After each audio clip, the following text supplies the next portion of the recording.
particularly an appropriate time to have such discussions on the state of our economy. The state of our economy is deeply worrying. But today, I will argue how the state of our society is even more worrisome, and that is a fundamental reason for the precarious state of our economy. There is no one today that can deny the sharp slowdown in India's economy and its disastrous consequences, particularly for our farmers, youth, and the poor. The GDP figures released earlier today point that the growth rate of our economy in the second quarter of the current fiscal year is as low as 4.5%.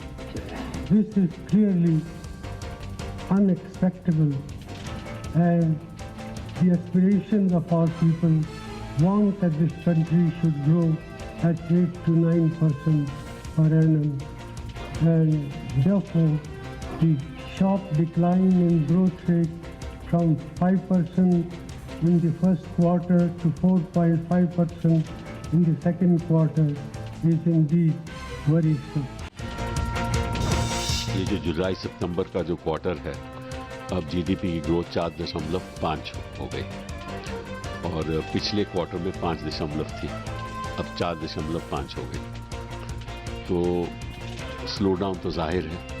और उस दिन वित्त मंत्री ने सदन में कहा कि हम लोगों को धैर्य रखना चाहिए, पेशेंस रखनी चाहिए। तो मैं उनसे पूछना चाहता हूं कि जिस व्यक्ति को भूख लगी हो वो कितनी देर तक धैर्य रखेगा?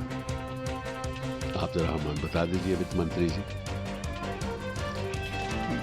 उसके लिए तो उसको तो रोटी चाहिए, उसको तो रोजगार चाहिए। वो व्यक्ति कैसे धैर्य रख सकता है? तो मुझे ऐसा लगता है कि आपके राजनीति में भी स्लो डाउन आ गया है और आपकी हिंदुस्तान की आर्थिक स्थिति में भी स्लो डाउन है। लेकिन एक चीज आपकी सरकार में स्लो डाउन नहीं हुई, वो आपकी वाणी। जिस तेजी से, जिस तरीके से आप बोलते हो, टेलीविजन पे बोलते हो आप लोग और लोगों को सपने दिखाते हो, उसमें स्लो डाउन नहीं आया, लेकिन बाकी हर चीज में स्लो डाउन है।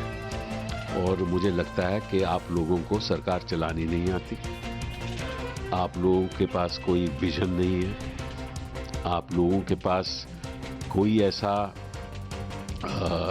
ऐसी सोच नहीं है जिसकी वजह से हमारी जो आर्थिक स्थिति है उसमें गति आए। लेकिन 26 क्वार्टर में से, पिछले 26 क्वार्टर में से सबसे स्लो क्वार्टर ये रहा है और कोर इंडस्ट्रीज में कोई गति नहीं है। तो आप जनता को रोजगार कैसे देंगे? उन लोगों का पेट कैसे भरेंगे? और आप हिंदुस्तान में कहीं चले जाओ, वो कहते हैं ठीक है, बाकी सब ठीक है। मतलब कि वो जो आप बातें कर रहे हो राजनीति की, वो जो जिसमें आप वोट बटोरना चाहते हैं, वो सब तो ठीक है, लेकिन हमारा पेट कब भरेगा?